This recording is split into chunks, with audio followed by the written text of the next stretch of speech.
Hey guys, thanks so much for stopping by my channel. My name is Fatima Farmer and I empower young women to find their God-given purpose through faith and practical advice. And every once in a while on this channel, I talk about natural hair and beauty as well. In today's video, I'm actually going to be sharing with you 2 tips for overcoming self-doubt. So if you're interested, make sure you subscribe and stay tuned. Okay, so some of you guys may know this already, but if you don't, I actually work as an empowerment coach in addition to my 9-to-5. So that means that I help young women just like you who might be watching get from feeling stuck and unclear and cloudy to a point of clarity where they feel confident and comfortable moving forward with their goal. And yesterday I was having a call with a client and we were talking about the topic of self-doubt. And I was like, oh my God, I need to make a video about this because I'm sure that so many of you guys are probably struggling with the exact same thing.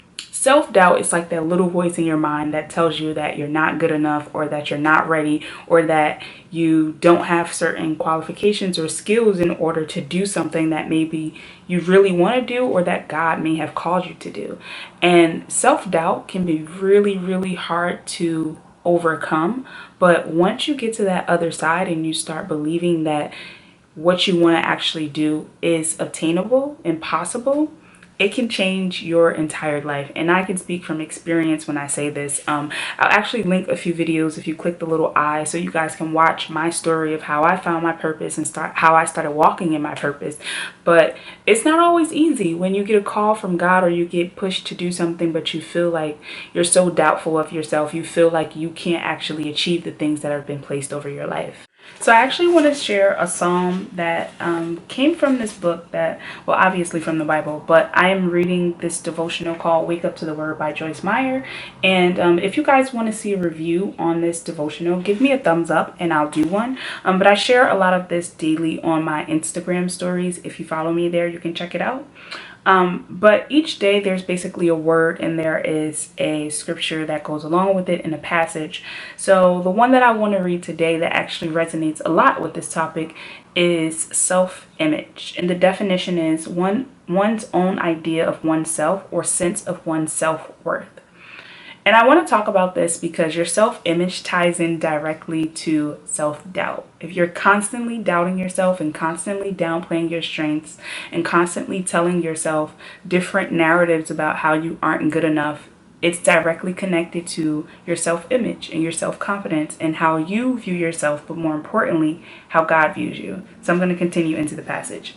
It says, because self-image is so important, I want to share some truths for you to think about and speak over your life daily.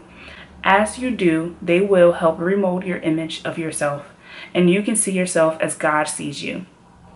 So the first one is, I know God created me and He loves me unconditionally.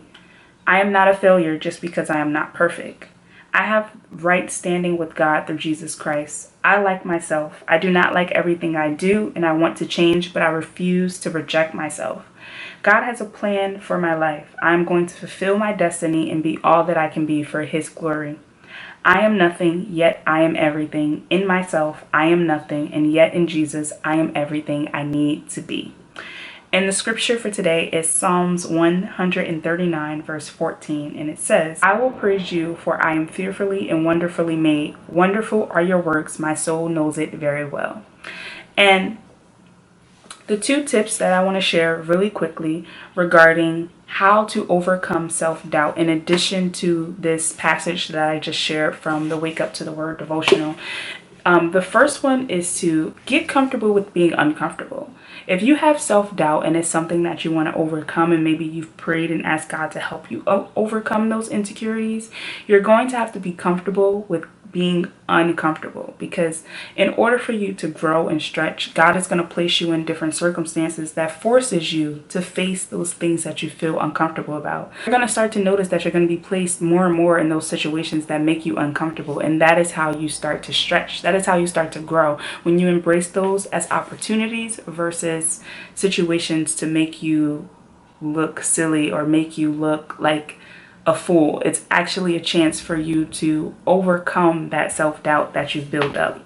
And the second tip that I want to share that actually connects directly with the message in the Wake Up to the Word devotional is to change the narrative that you're telling yourself. If you're always beating yourself up every time you make a mistake in front of a group of people, or you do something that's viewed as dumb or silly, and you suddenly walk away from the situation saying, oh my God, why did I do this? I can't believe I said this. I can't believe, they're going to think I'm so stupid. If you beat yourself up every single time, that self-doubt is going to continue to build. You're giving strength and power to things that you want to let go. So if you want to let go of it, you have to start to change your story. Use some of the words that are in this devotional, or even make up some of your own affirmations and repeat them to yourself every single day if you have to, so that you can really start to change the way you view yourself and how you talk to yourself. So I hope that this video was helpful if you're struggling with self-doubt. And what I want you to do right now is actually go to the comment section below and share one tip with the rest of the community about what you do when you're faced with self-doubt. I can't wait to hear from you guys in the comment section. As you know, I love when you guys interact, so please go ahead and leave a comment and I will definitely get back to you when I get the chance. Thank you so much for watching. I hope that you all are having an amazing day, and I will see you soon. And it's springtime. Hey, but you can't really tell with my sweater on. My sweater is still in winter, but it's spring. I have my window open, ladies. Okay, I'll see you guys later. Bye.